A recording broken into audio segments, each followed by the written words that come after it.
A high approval rating from the public, says Frank Newport, makes the president more powerful on the stump and more likely to be able to have Congress approve his policy agenda.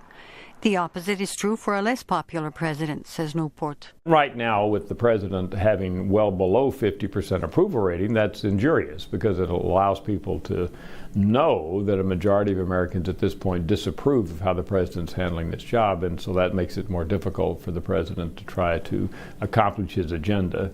But in a highly polarized political environment, because to get an approval rating above 50% or 60%, you really need to have not only the approval of the people in your party, but you also have to have some approval from independents and actually people in the other party.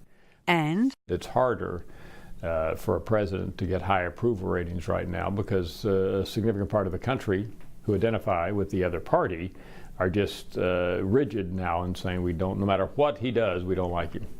But political brinkmanship did not start with Donald Trump, says Newport.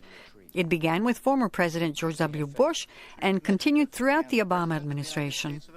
Newport says efforts of any president to increase his approval ratings are hampered by the ever-widening partisan divide in American politics, which is fostering exceedingly conservative or exceedingly liberal congressional districts. We don't have mixed districts anymore, so those districts tend to elect more extreme candidates, so we have Congress represented by more extremes on either sense. A new media business model infused with emotion is also on the march, first started by the conservative Fox News channel. And the key is, from a monetary perspective, that emotions drive ratings, and if you have an enemy, you're more likely to be emotional about that enemy and therefore more likely to want to watch somebody who reinforces your opinions.